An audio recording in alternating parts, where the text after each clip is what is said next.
You may. Okay, so I'm Jenny, and my topic is on prison. My main claim is that prison in the U.S. has a negative effect on education and people. So education funding has been cut back for using large amount of money on prisons. This affects students and teachers. So this is a quote I got from Penn Live. The article was about Governor Covette's priority. It was how you use more money on prison than on education. And the quote was, during the last 30 years, our nation has become the world's #1 jailer as our education pedigree has steadily declined. Well, why is that? It is because school tuition has increased and some students cannot afford to pay for college. The UC tuition increased 18% this school year, and the Financial Aid Department is hustling to meet the increased demand. This was from the Los Angeles Times. And in the state of Pennsylvania, the governor proposes cutting $625 million from colleges and universities as he spends $600 million on two prisons.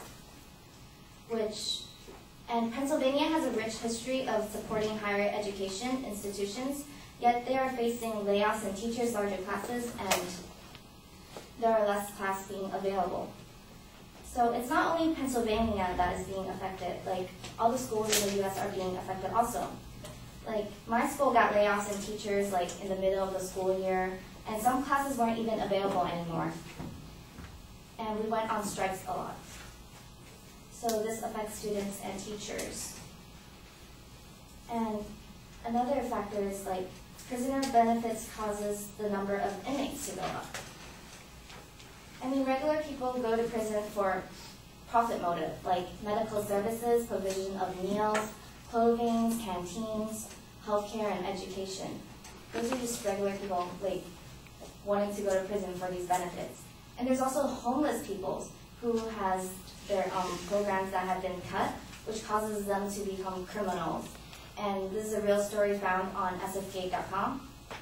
A man goes to jail to get healthcare benefits, and he robs the bank for $1. He's like a 50-year-old man with no job and a depleted bank account. He thought jail was the best place he could go for medical care and a roof over his head. So we have like people like that. And we also have prisoners like that are free. They go back into jail because they can't find a job. So there are all these people going to prison, and this also affects taxpayers. Like taxpayers uses a lot of money to pay for prisons.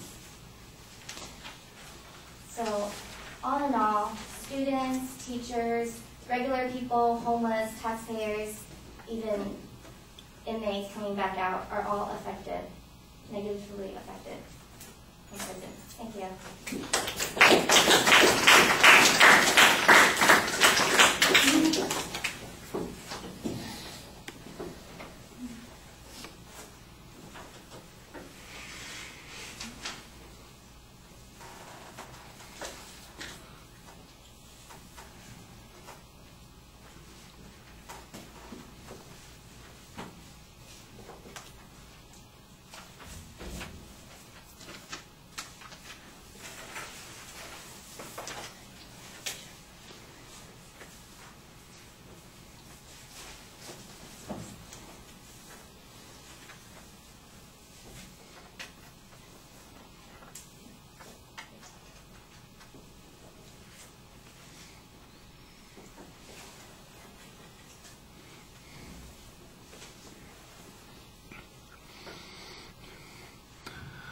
Right. Well, the statement of your proposition has multiple parts to it, and it's a little ambiguous as to the relationship.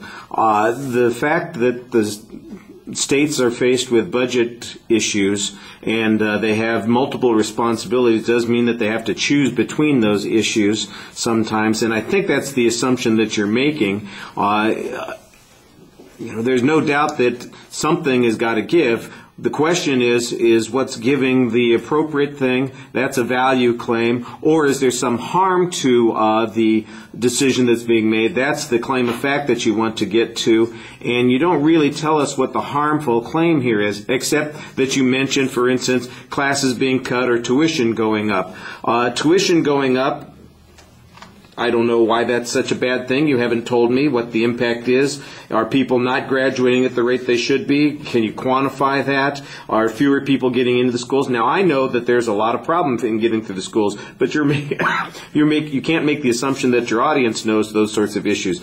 And the notion that it's related to prison spending, I think, is a little bit problematic, especially in a state like California, where some of our spending on elementary school and even the community colleges is dictated by, we've got laws that require us to spend a particular amount of money on those sorts of things. So the reason that maybe higher education, the CSUs and the UCs are suffering is because they are not covered by that same legislation, and there's a consequence there. So you got to be careful about which place you're saying this impact is taking place. You refer to Pennsylvania as an example of this, and I think that's an attempt to show a link between those two things. I'm not sure that it's really a cause and effect relationship. I think everything is affected by the limited financial resources that are available. I think the respondent might very well point out that it's not the prison spending that's the cause of this problem, it's the lack of revenue, and the lack of revenue is primarily the result of the economic declines that we've had. So you're trying to attribute causality to a cut in education spending to prison spending, and I'm not sure that that is really the best way to go. You do have a nice statistic that you mentioned earlier, though, about how we become the world's biggest prison collector or whatever, that sort of thing. So I guess that as that goes along with it, there is some attempt to create a relationship there. You don't have secondary claims laid out very clearly. You seem kind of like you're all over the place on this subject, and I think that's a little bit problematic.